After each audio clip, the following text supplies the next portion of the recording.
One of the great things about the Indiana Jones series is that we not only have this wonderful character of Indiana Jones, but he's surrounded by a whole group of fantastic characters, sidekicks, villains, heroines, and just wonderful characters that are not only great characters in the movies, but they're played by these fantastic and wonderful actors and actresses.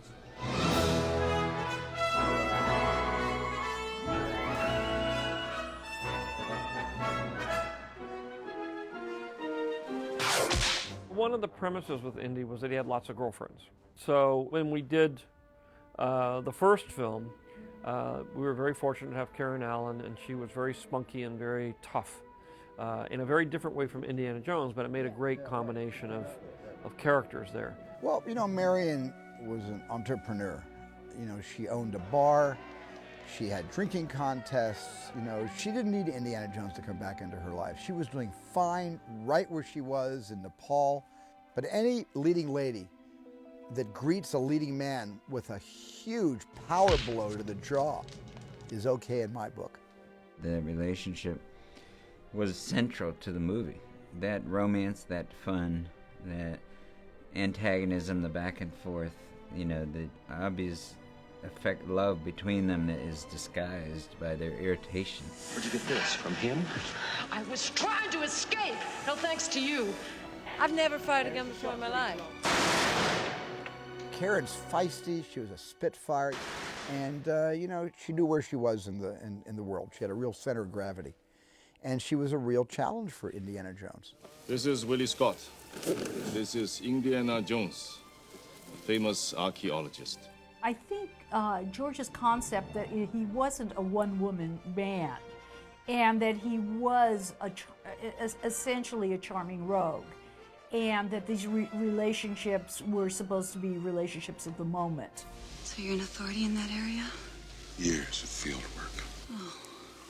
I think he had a great interest in women, and I think sometimes that interest was interrupted by the adventure, and then the women can become a problem, you know, and he wonders, why are they along? You're insulting them, and you're embarrassing me. Water pouring off your face, and your hair very wet, and she'll be in a semi-conscious state where all she can do is barely open her eyes. Willie's looking very attractive. Willie Scott's a showgirl. She's sort of a spoiled, you know, little rich girl that came out of the nightclub circuit, someone that just was much better in front of a makeup mirror and much better being primped and pampered and with adoring gentlemen in the audience clapping for her and giving her all sorts of reinforcement and support. And then she suddenly winds up in this huge adventure where the opposite happens to her. I hate the water! And I hate being wet! And I hate you! Good! And that was where the comedy was, you know, especially the scene. I think my favorite Willie Scott scene is when the elephant tosses her off its back and she lands in the water and she does that really wonderful speech. I hate being outside. I'm a singer. I can use my voice. I love that line reading she did. I hate being outside! I'm a singer! Great cut. She was like Carole Lombard for me. She was a comedian, and she was great looking. And when you get that combination of a beautiful woman that can do comedy, God, that's rare. Where's my gun? I burnt my fingers and I cracked a nail! My view of the Willie Scott character in Temple of Doom was that she was a great flirt, but I didn't think she slept around. Whereas the character in The Last Crusade was a real Mata Hari. You know, she certainly had slept with Indiana Jones, and we later find out also slept with Indy's dad. You know, she was a spy. You know, she was a Nazi. She worked for the bad guys, and yet there was also a place in her heart that didn't go all the way with the Nazi Party, with the Third Reich, and then she showed her vulnerability and tried to convince Indy that she was really on his side and she wasn't really that much of a bad guy, and Indy never bought it. I believe in the Grail, not the swastika. You stood up to be countered with the enemy of everything that the Grail stands for. Who gives a damn what you think? You do! Allison did a really, really good job. You know, she was very effective, and she knew how to play these guys off of each other, and she could also embrace the comedy, which I liked about her. How dare you kiss Where shall I find a new adversary so close to my own level? Try the local sewer. It's been said that a hero is really only as good as its villain, and certainly we have great villains in the Indiana Jones series. I think what sets them apart is that they come from a historical background, that they are based on historical characters, but they're very stylish, and we have wonderful actors playing them.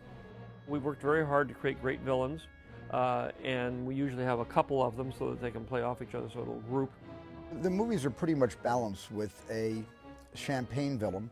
Look at Belloc in Raiders of the Lost Ark, and then look at the two henchmen behind him, which is Dietrich and Todt, played by the great late Ronald Lacey, and Wolf Collar played Dietrich, and he was very, very effective. And so you have the good cop, bad cop in terms of villain. Stop it! The girl was mine! She's of no use to us. Only our mission for the Führer matters. Belloc, to me, is the villain. He's the real antagonist. And what the Nazis do is that they're an all-purpose backup to him. Because he's a gentleman, because he's smooth. That kind of villain can do everything. He can do his evil, he can pursue the object, and he can seduce the girl, And so, but it's a kind of smooth villain that needs real dark, extreme backup. And that's what Todt and all the Germans are, And then in The Last Crusade, you've got the champagne villain, Donovan, and then you have the bad Nazi, and they, form a very, very good counterbalance. But it was always fun to pick on the Nazis because you sort of got a get-out-of-jail-free card when the Nazis were the villains, and it fell right into line with a lot of these old serials where the Nazis were the villains. But we got into a little more controversy when we made this Cali cult the villains because people thought we were attacking Eastern Indians, which we weren't. We simply chose a cult from ancient history to be, which is, by the way, the same cult that was chosen by George Stevens in Gunga Din. Holy smoke, my friends! I'm so pleased you're not dead! There's always got to be these great sidekicks. Sidekicks are a kind of Hollywood constant. And Sallah was a perfect sidekick for Indiana Jones. Belloc's staff is too long. They're digging in the wrong place. And then we had Denham Elliott, who played Marcus Brody. He's hysterical with pleasure, of course, isn't he? I mean, it should... No, I don't mind, yeah, I don't mind yeah, that. Yeah. I just mean... Marcus is one of those secondary characters who supplies an enormous amount of the exposition for us, and also tells us about Indy and what is his character. So she'll still be with him? Possibly, but Marion's the least of your worries right now, believe me, Indy. But he stayed at school. He stayed at Marshall College. And so we brought him into the field for the first time in The Last Crusade. And he was a really funny actor. He had great comic chops. So he and Sallah together were kind of like a comedic tag team. Yeah. Egyptian Mail, morning edition, run! Did you say, run?